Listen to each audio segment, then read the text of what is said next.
今回がなんと激安中華スポーツタイヤとシェブロン激安中華スポーツタイヤが1本5000円ということです。安いってことは何4本でも2万円ぐらい。シェブロン実質1000円ぐらいで。じゃあ早速このワンリタイヤとシェブロンの効果、どれぐらいあるかちょっと、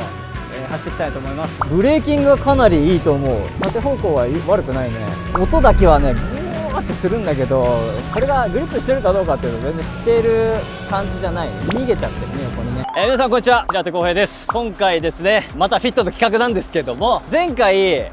GT ウィング、エーモンさんとセイオンフィンとカナード、そして GT ウィングで、こちら効果検証してきましたけども、結構ね動画回りましたね。もう10万再生ありがとうございます、はい、ありがとうございますということで第3弾やってきました、はい、今回が、はい、なんと、はい、激安中華スポーツタイヤ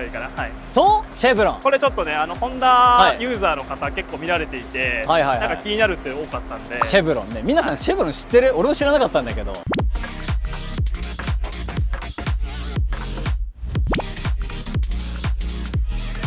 整流をするようなアイテムですね。こちらなんと1000円ぐらいの1000円ぐらいです。アイテムです。安い。で激安中華スポーツタイヤが1本5000円ということですね。安い。ってことは何？4本でも2万円ぐらい。4本で2万円ですね。安いね。まあ2万円でも買える中華タイヤ。前回エコタイヤだったよね。前回エコタイヤ、エコピアさん使って、エコピアさんね、ブリヂストンのエコピアさんでしたけども、今回は中華の激安スポーツタイヤ5000円、これとシェブロンの効果が果たしてどれぐらいあるかっていうのね。そうです。ちょっとタイヤパターンだけちょっと見ますか。今回ね激安中華タイヤのメーカーがですね、このワンリっていうちょっと僕も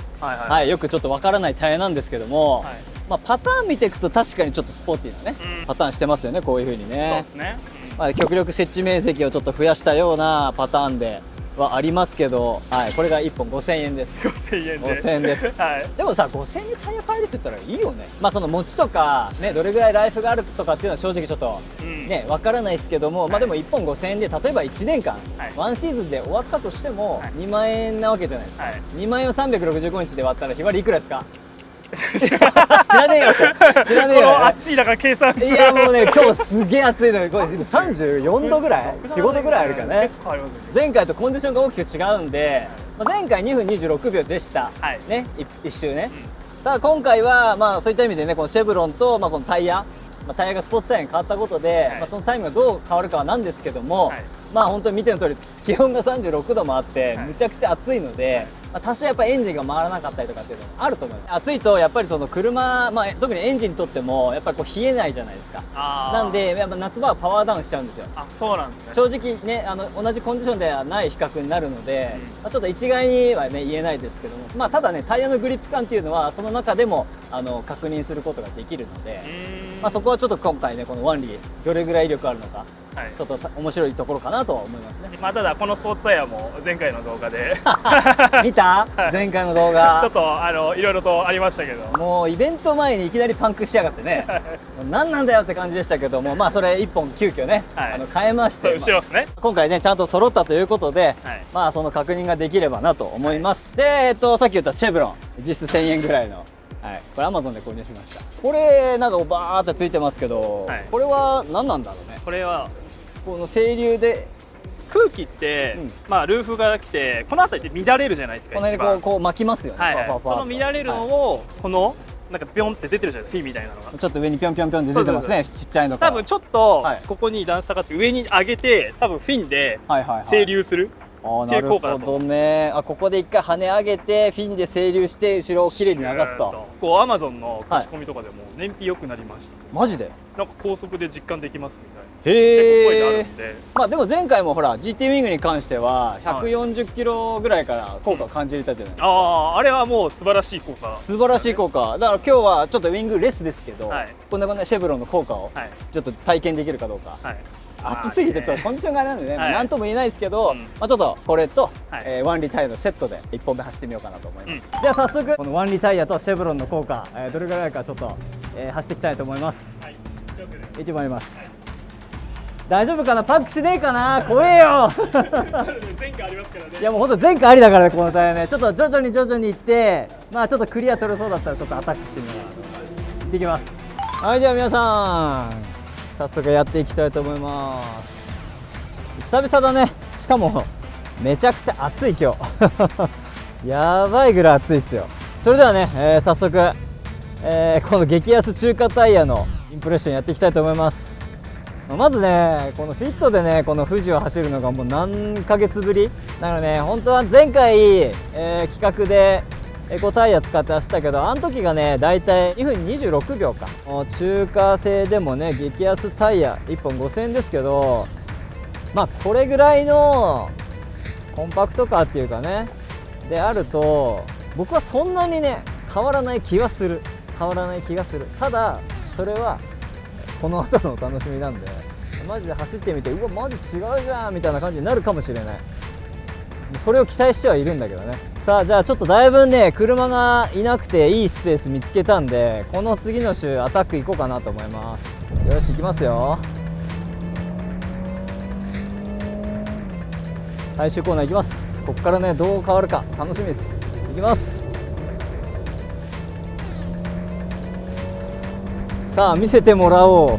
激安中華タイヤの性能とやらをみたいなね、ちょっとシャーフに言ってみました。いやー相変わらずでもあれだね、エンジンは元気いいね。さあ行けますぜ。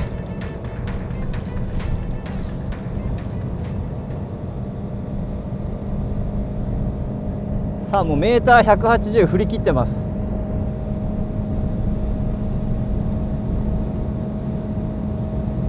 コーナーどんだけで止まるかな。おおブレーキングがかなりいいと思う。てかめっちゃあれだね、縦方向は悪くないね。さあ1コーナーをクリアして、さあコカ・コーラコーナーのグリップ感はどんな感じかな。おおいいね、そこそこ高めだね。ちょっと横の合成感はちょっと弱い感じがする。でも 100R はねずっと全開で走れる。戻さなくても全然いい感じ。おーやっぱりタイヤがちょっとワイドになった分グリップ感は上がってるね。はい。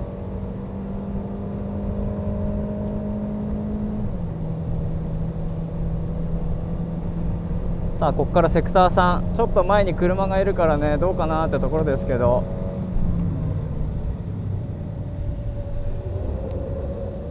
よいしょ。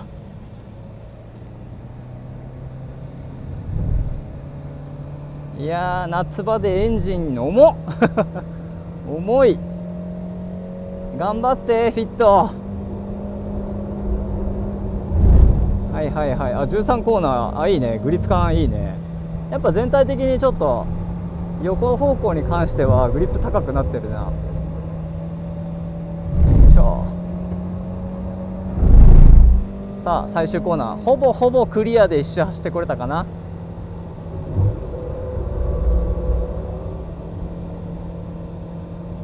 もうすごいよ、ストレートで車が4台横並びだからね。さあこの週どんなタイム出るか楽しみだね。果たして2分26秒上回れるかどうか。さあ1周目頑張れ。お加速してきた。なんかこう VTEC みたいにちょっと伸びるよ。はい2分30秒39。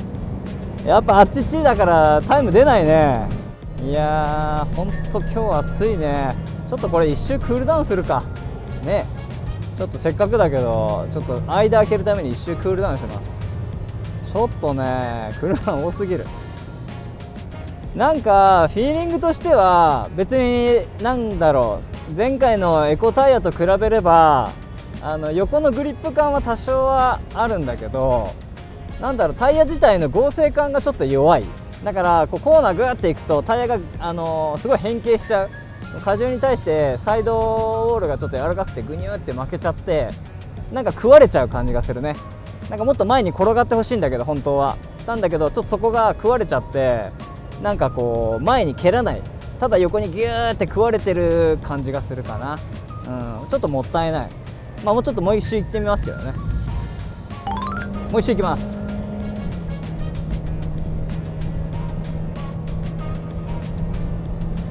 だいぶねクリアになってきたから、この週ちょっとタイム上げられるように頑張るよ。さあ1コーナーちょっと頑張ってね、もうちょっとブレーキ消えると思うんで、ちょっと頑張ってみますね。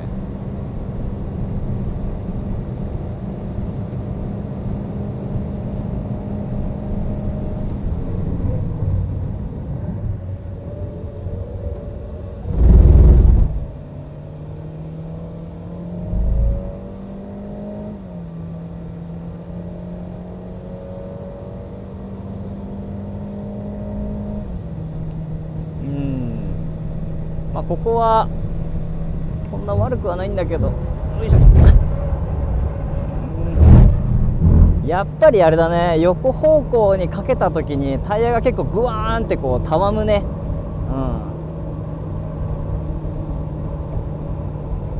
食われちゃってる。前に蹴らない感じがするね。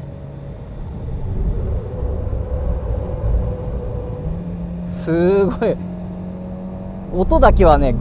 ワーってするんだけど、それがグリップしてるかどうかっていうと全然してる感じじゃないね。逃げちゃってるね、横にね。ちょっともったいない。本当はこれに縦方向っていうかね、そのタイヤ全体の合成感がもうちょっと高ければ前に蹴る力に変わるんだけど、ちょっとそこが足りない気がする。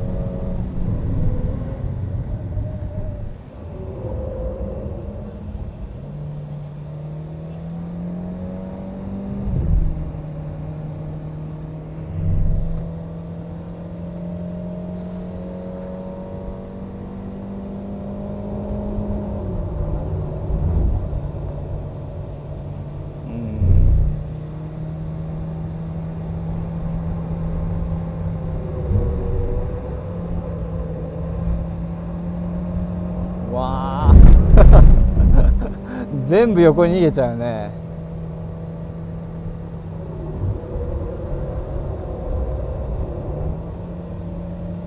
さあ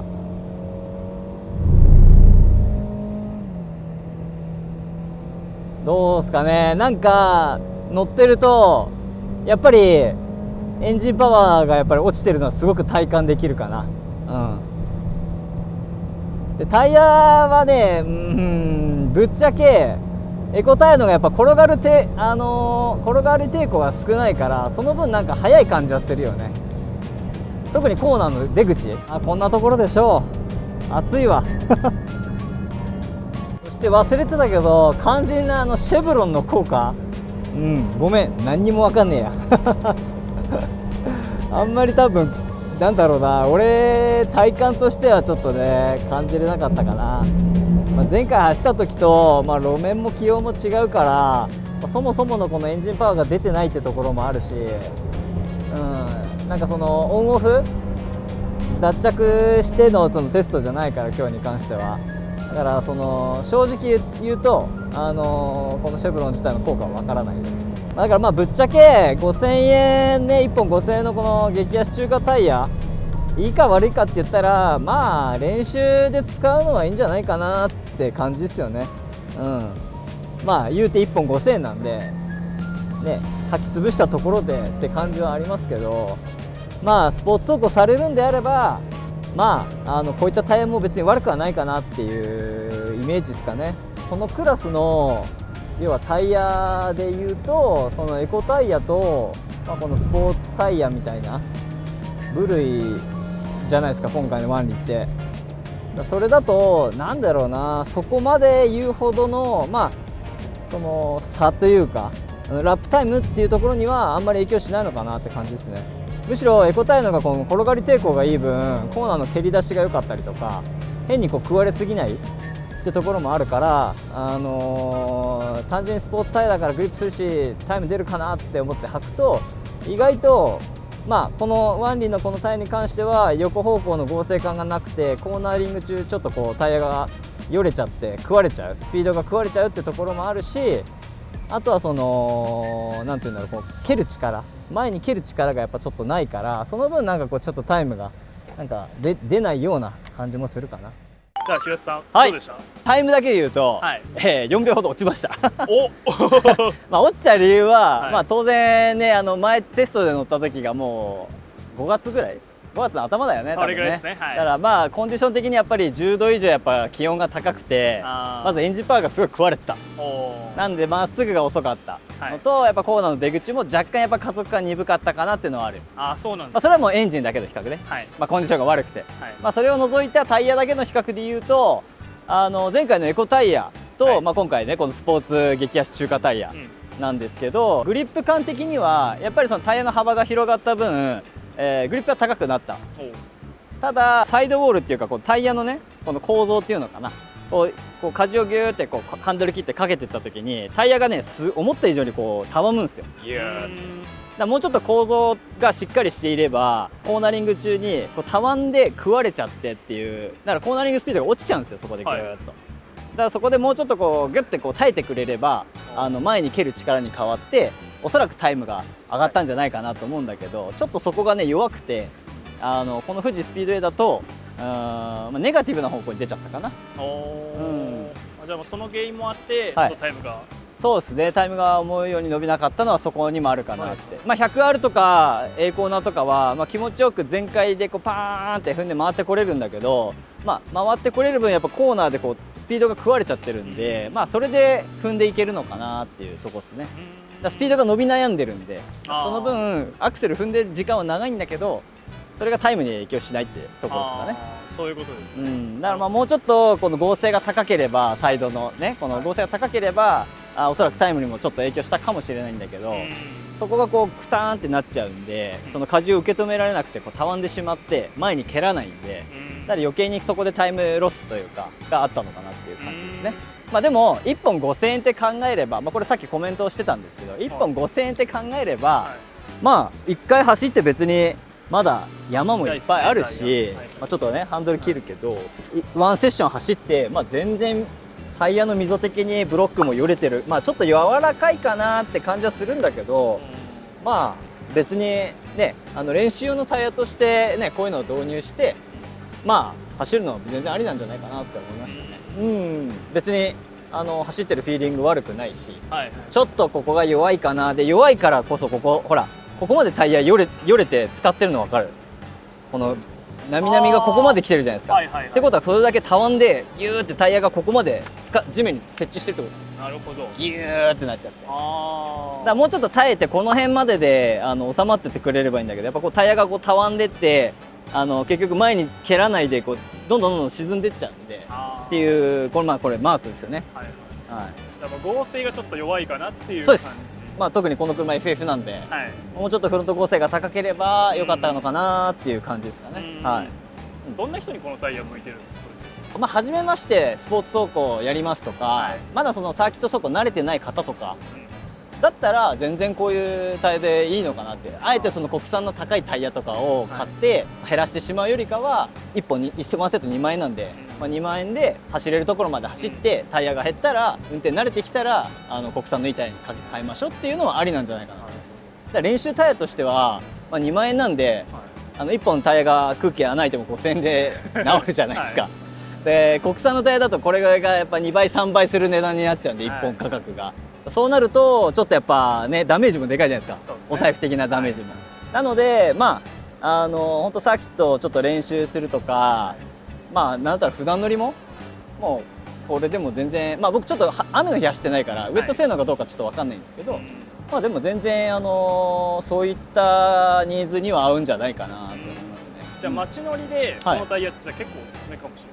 まあ悪くないと思いますよ。こんだけ触った感じ柔らかいんで、おそらくそのなんかロードノイズがひどいとか、だからそういったところは逆にほら俺よりも菊池の方が乗ってるじゃないですか、街中で。どう？いいと思います。まあちょっとロードノイズうるさいかなって感じですけど、まあスポーツタイヤだからね。はい、まあしょうがない。まあそれはエコピアからのなんでエコタイヤからのだからね。あとは燃費が多分2、3キロ落ちてるかなっていう感じ。まあタイヤ幅広くなって、まあやっぱ転がり抵抗がやっぱね。だからまあちょっと若干そういうところはネガティブな部分あるけど、まあスポーツ走行でやっぱ高いタイヤを減らしてしまって変えるよりかは、まあこういった安めのタイヤで練習してっていうのは僕はいいのかなと思いますね。だからサーキット初心者向けというか、初心者から中級者はもう本当こういうタイヤで練習するのも全然ありだよなと思いますね。シェブロンはどうでした？はい、シェブロンね、正直全く分かんなか